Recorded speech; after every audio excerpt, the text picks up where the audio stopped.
ظلمت گدا میں بھٹکتا رہا۔ معزز حضرات، ایک خوشگوار اور کامیاب معاشرہ کے لیے امن و عافیت انتہائی ضروری ہے۔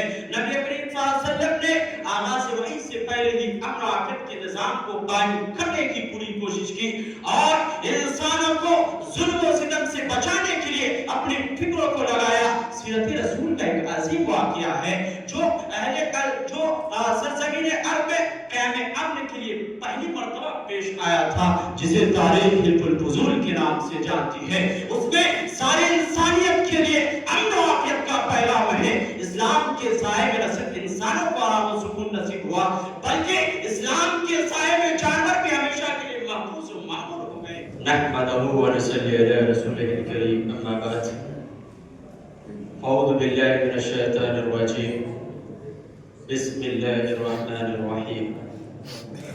معزز اساتذہ کرام اور حضرات گرامی، آج کے سالانہ مسابقتی تقریری پروگرام میں میرا عنوان ہے عافیت چاہو تو آؤ دامن اسلام میں۔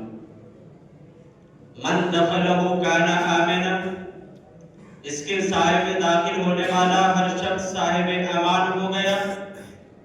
وقال النبی صلی اللہ علیہ وسلم المؤمن من امنہ الناس علی اموالہم و انفسہم۔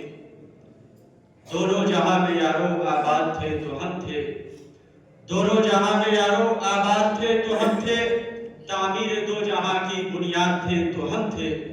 اللہ تبارک و تعالی قرآن مجید کے اندر ارشاد فرماتا ہے یا ایھا الذین آمنوا ادخلوا فی السلم کافہ، اے ایمان والو اسلام میں پورے طور پر داخل ہو جاؤ۔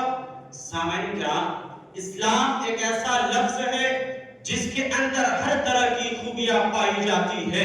یہ ایک ایسا سایہ دار اور پھلدار درخت ہے جس کے امن و عافیت کے سائے تلے تمام دنیا نہایت امن و عافیت کے ساتھ زندگی بسر کر سکتی ہے۔ اسلام سچا ضامن اور محافظ ہے۔ اسلام میں داخل ہونے والا ہر شخص تمام شر و فساد، جنگ و جدال سے امن و عافیت میں ہو جاتا ہے۔ یہ حقیقت ہے کہ اسلام سے پہلے دنیا کا کوئی حصہ امن و عافیت میں نہیں تھا۔ ریگستانی عرب میں انسانی خون کے جو طوفان برپا ہوئے اور باہمی جنگ و جدال کی جو تلاطم خیز لہریں اٹھی تھی، ان سے اہل عرب کا امن و سکون غارت ہو کر گیا تھا، جان و مال کا تحفظ ختم ہو گیا تھا۔ ان حالات میں اللہ تعالیٰ نے تمام دنیا والوں کے لیے رسول عربی کو رحمت بنا کر بھیجا تھا، جو اس رحمت کے سائے تلے میں آ گیا، امن و عافیت میں آ گیا، اور جو اس سے الگ رہا وہ زحمت کے ظلمت گدا میں بھٹکتا رہا۔ معزز حضرات، ایک خوشگوار اور کامیاب معاشرہ کے لیے امن و عافیت انتہائی ضروری ہے۔ نبی کریم صلی اللہ علیہ وسلم نے آغاز وحی سے پہلے ہی امن و عافیت کے نظام کو قائم کرنے کی پوری کوشش کی اور انسانوں کو ظلم و ستم سے بچانے کے لیے اپنی فکروں کو لگایا۔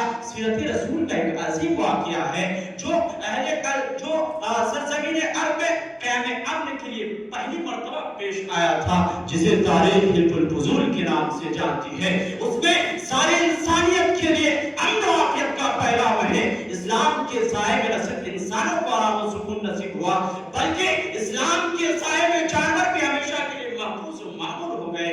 نبی کریم صلی اللہ علیہ وسلم اپنے عمل سے اس کا خوب اہتمام کر کے دکھایا کہ کسی انسان اور جانور کو بھی تکلیف نہ پہنچے۔ آپ نے مسلمانوں کے علاوہ عام انسانوں اور غیر مسلموں کے ساتھ اچھا برتاؤ کرنے اور ان کے ساتھ حسن سلوک کرنے کی تعلیم دیتے ہوئے فرمایا کہ جس کسی نے واحد کو قتل کیا وہ جنت کی خوشبو نہیں پائے گا۔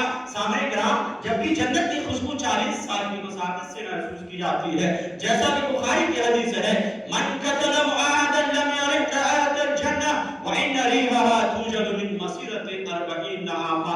سامعین حضرات، سیرت رسول صلی اللہ علیہ وسلم سے واقف ہر شخص جانتا ہے کہ مکہ مکرمہ کا 13 سالہ دور نبوت کس قدر صبر آزما تھا، کس طرح مصائب و آلام کے پہاڑ تر گئے ایمان والوں کے حوصلے پست کرنے کے لیے اور دین سے وابستہ کرنے کے لیے نہ جانے کیسی کیسی تدبیر اپنائی اور مسلمانوں پر ظلم و ستم کیا، لیکن حالات بدلے اور مکہ سے نکالے جانے والے مسلمانوں کو اللہ نے فتح